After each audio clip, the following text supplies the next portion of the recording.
Good morning, student. Today we are going to prepare lysine extract, and with the help of this lysine extract we are going to detect elements present in the organic compound. सबसे पहले तो बच्चों हम lysine extract बनाएंगे और lysine extract बनाने के बाद हम इस lysine extract से ऑर्गेनिक कंपाउंड में मौजूद एलिमेंट्स को या एलिमेंट्स की पहचान करेंगे। लसाइन एक्सट्रैक्ट बनाने के लिए सबसे पहले हमें कुछ ऑपरेटर्स की ज़रूरत पड़ेगी। उन ऑपरेटर्स के नाम हैं, पहला है चाइना डिश, दूसरा है organic compound, funnel, tripod stand, wire gauze, distil water, Bunsen burner, spirit lamp, fusion tube, tongs, test tube holder, filter paper, sodium metal, spatula, forcep आदि। अब हम देखते हैं लसाइन एक्सट्रैक्ट बनाया कैसे जाता है। सबसे पहले हम सोडियम मेटल को काटेंगे और फॉरसेप की मदद से इसको फिल्टर के पेपर के ऊपर रख देंगे। अब दूसरा फिल्टर पेपर लेंगे, वो उसके ऊपर रख देंगे, जिससे कि जो सोडियम मेटल है वो सूख जाएगा, क्योंकि इसके ऊपर केरोसिन की लेयर होती है, क्योंकि केरोसिन में रखा जाता है ये। अब इस ड्राई सोडियम को हम फॉरसेप की मदद से पकड़ेंगे और फ्यूज़न ट्यूब के अंदर डाल देंगे। फ्यूज़न ट्यूब बहुत पतली होती है, टेस्ट ट्यूब की तरह ही होती है, तो इसके जब हम डालेंगे तो हम इसको पूरी तरह अंदर नहीं डाल पाएंगे। पूरी तरह उसकी तली में पहुंचाने के लिए हम ग्लास रॉड की मदद लेंगे और उसको तो उसकी तली में पहुंचा देंगे। फिर हम फॉरसेप की मदद से इसको पकड़ेंगे और इसको स्प्रिट लैंप के ऊपर गर्म करेंगे। जब हम इसको गर्म करेंगे तो ये सोडियम पिघल जाएगा। पिघलने के बाद एक शाइनी ग्लोब्यूल की तरह चमकने लगेगा। हम इस फ्यूजन ट्यूब में ऑर्गेनिक कंपाउंड फॉरसेप की मदद से डालेंगे और इसको दोबारा बुनसन बर्नर पर रख देंगे जब तक कि ये रेड हॉट नहीं हो। जब ये फ्यूजन ट्यूब रेड हॉट हो जाएगी तब हम इसको चाइना डिश, जिसके अंदर हमने पहले से ही डिस्टिल वाटर डाल रखा है, उसके अंदर डाल देंगे। क्योंकि ये रेड हॉट है, उसके अंदर डालते ही ये फ्यूजन ट्यूब टूट जाएगी और इसके अंदर का जो सोडियम होगा और ऑर्गेनिक कंपाउंड का मिक्सचर होगा वो हमारा डिस्टिल वाटर के अंदर फैल जाएगा, डिसॉल्व हो जाएगा।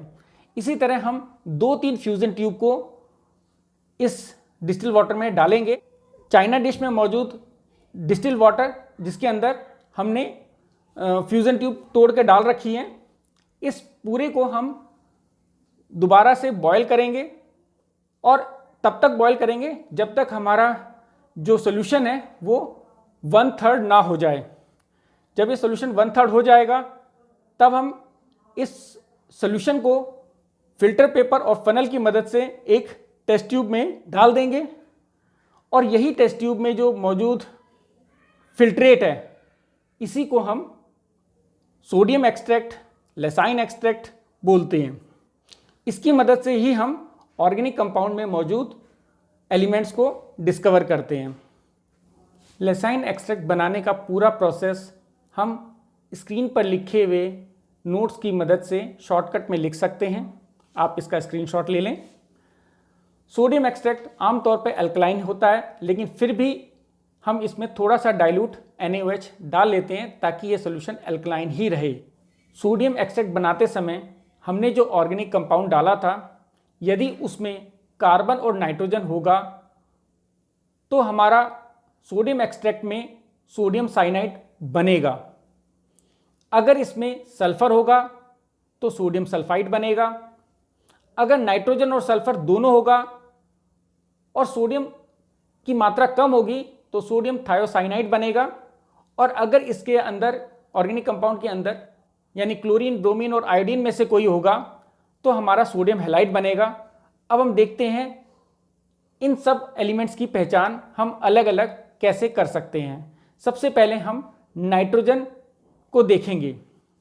नाइट्रोजन की डिटेक्शन के लिए हम क्या करेंगे, सोडियम एक्सट्रैक्ट को थोड़ा सा टेस्ट ट्यूब में लेंगे और उसके अंदर हमने फ्रेशली प्रिपेयर्ड फेरस सल्फेट डालेंगे और फिर हम इसको गर्म करेंगे।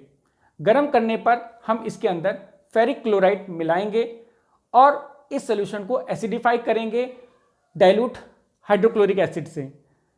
अगर पर्शियन ब्लू कलर बन गया तो इसका मतलब है ऑर्गेनिक कंपाउंड जो हमने डाला था उसके अंदर नाइट्रोजन है, नाइट्रोजन कंफर्म हो जाएगा। अगर हमने जो ऑर्गेनिक कंपाउंड डाला था उसमें नाइट्रोजन और सल्फर दोनों है तो एक्सट्रैक्ट में सोडियम थायोसाइनाइड बनेगा। और अगर हमने इसमें फेरस सल्फेट मिलाया और इसमें सल्फ्यूरिक एसिड H2SO4 डाला तो हमारा रेड कलर बनेगा, यानी पर्शियन ब्लू नहीं बनेगा।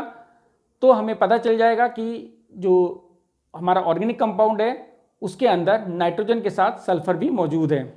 हम सोडियम एक्सट्रैक्ट लेंगे, इसके अंदर हम कुछ बूंदे एसिटिक एसिड की मिलाएंगे और फिर हम इसमें लेड एसिटेट डाल देंगे।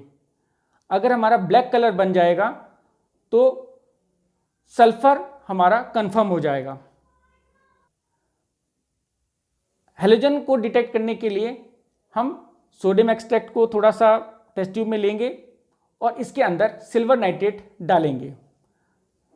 अब तीन केस हो सकते हैं। अगर वाइट प्रेसिपिटेट बना तो इसका मतलब है हमारा क्लोरीन होगा, अगर डल येलो प्रेसिपिटेट बना तो हमारा ब्रोमीन होगा, और अगर येलो प्रेसिपिटेट आया तो हमारा आयोडीन होगा। हम इसको फर्दर पहचान के लिए हम क्या करते हैं, इसमें हम अमोनियम हाइड्रोक्साइड मिलाते हैं। जो हमारा क्लोरीन है यानी वाइट प्रेसिपिटेट है वो हमारा पूरी तरह डिसॉल्व हो जाएगा तो हमारा क्लोरीन कंफर्म हो जाएगा।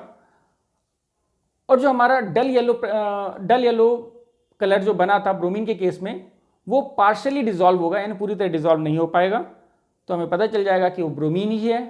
आयोडीन के केस में येलो प्रेसिपिटेट पूरी तरह इनसॉल्युबल ही रहेगा।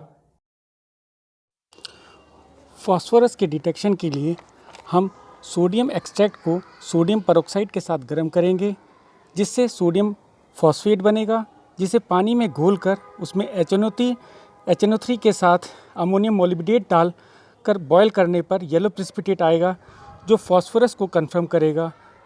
रिएक्शन हम स्क्रीन पर देख सकते हैं। Thank you for watching this video.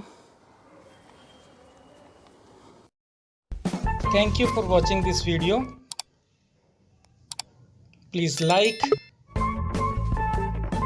share and subscribe this channel.